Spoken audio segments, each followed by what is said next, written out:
Bismillahirrahmanirrahim. Assalamualaikum warahmatullahi wabarakatuh. Alhamdulillah kita bisa belajar bersama terkait materi IPS. Baik, sebelum mempelajari ilmu IPS, tolong persiapkan alat tulis serta buku paketnya, dan mari kita mulai dengan bersama-sama membaca isti'adzah wal basmalah. A'udzu billahi minasyaitonir rajim. Bismillahirrahmanirrahim.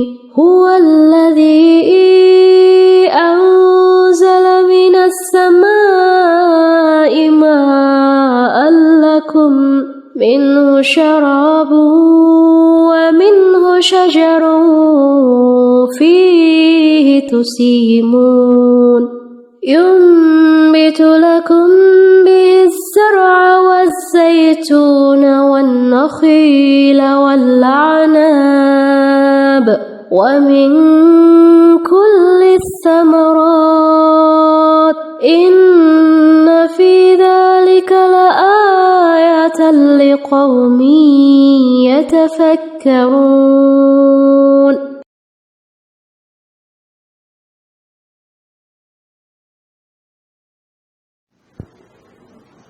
Kita sudah mendengarkan bersama terkait ilmu Allah dari Qauliyah atau Al-Quran,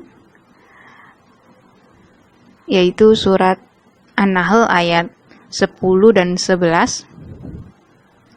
Di sana menjelaskan tentang karunia Allah berupa sumber daya alam seperti air, di mana air tersebut dijadikan sebagai air minum dan sebagiannya dijadikan sebagai penyubur tanaman.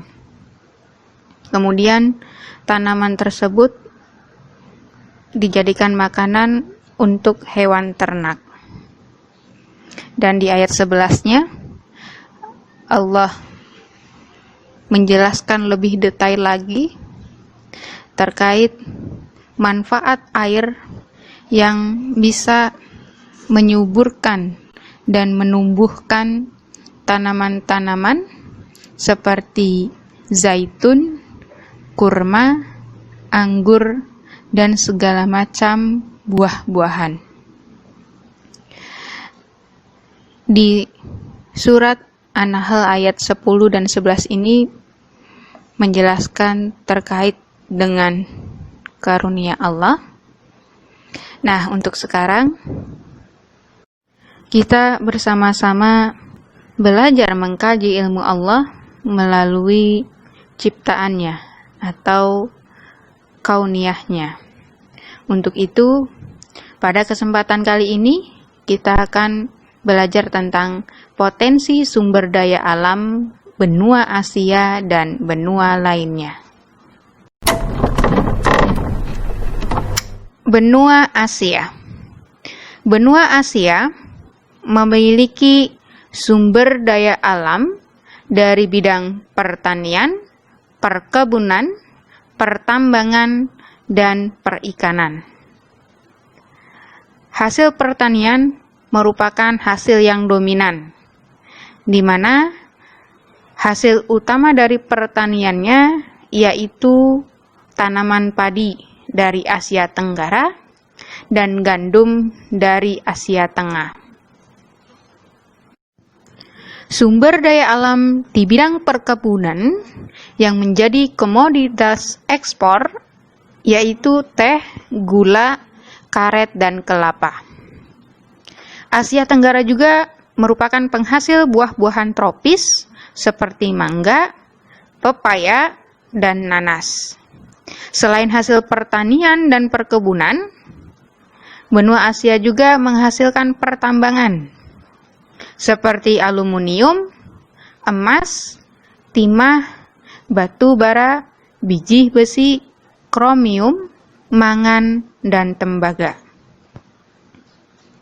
Asia pada tahun 2016, produksi minyak mentah mencapai 37.486.436 barel per hari.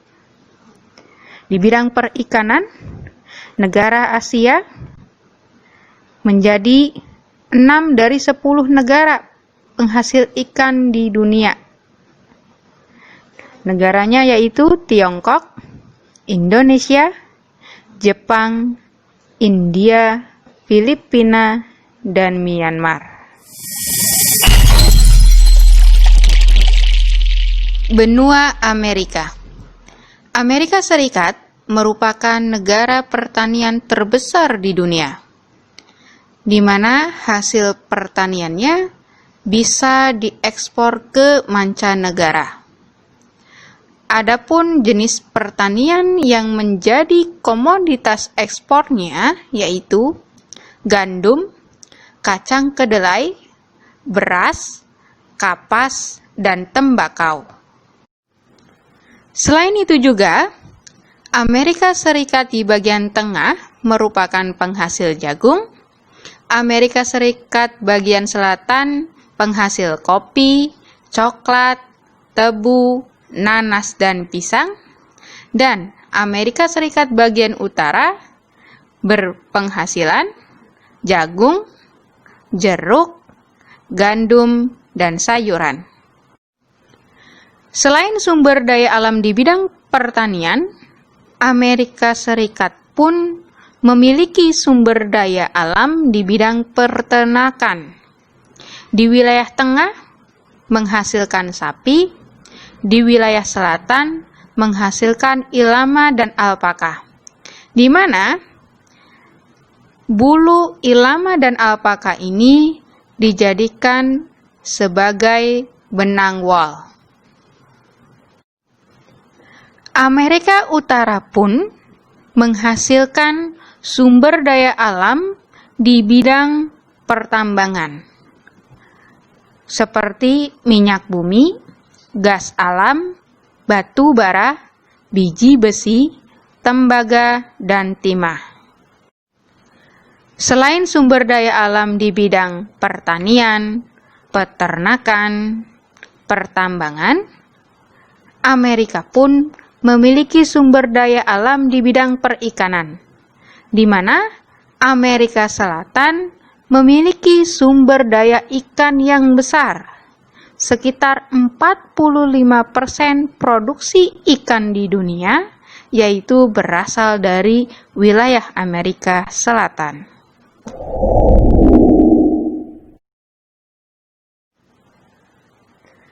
Benua Eropa. Bagi perekonomian Eropa, pendapatan dari pertanian dan perkebunan kalah dibandingkan pendapatan dari jasa dan manufaktur. Namun, pertanian di Eropa sangat produktif. Sebagian besar wilayah Eropa berpenghasilan gandum hitam,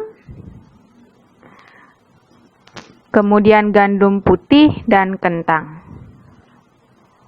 di mana negara Belanda menjadi eksportir komoditas kentang, bawang, dan sayuran. Selain di bidang pertanian, Eropa pun memiliki di bidang pertambangan, seperti sumber daya alam berupa tembaga, gas alam, batu bara, dan minyak. Apalagi di Eropa Selatan, Eropa Timur, dan Rusia, yaitu menghasilkan hasil tambang berupa gas alam, minyak bumi, batu bara, zinc, dan uranium. Selain bidang pertanian, pertambangan, Eropa pun memiliki sumber daya perikanan yang cukup besar. Produksi ikan Eropa mencakup 5% dari perikanan dunia.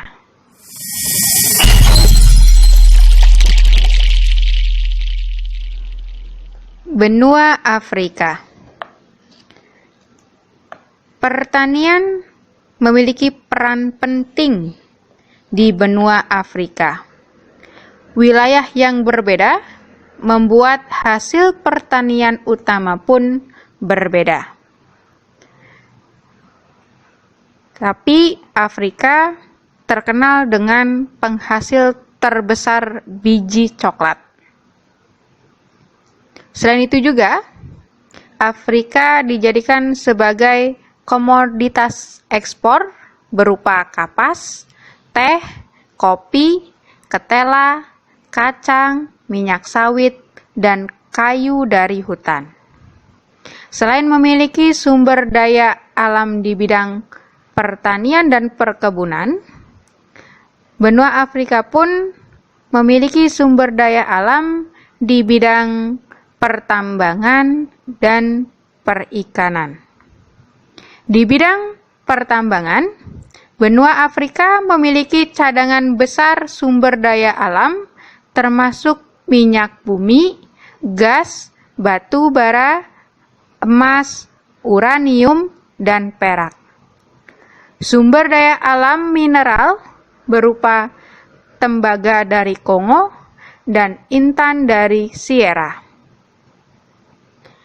Di bidang perikanan, yaitu Afrika Barat merupakan salah satu wilayah penangkapan ikan terpenting di dunia. Rata-rata menghasilkan lebih dari 4 juta ton ikan per tahunnya.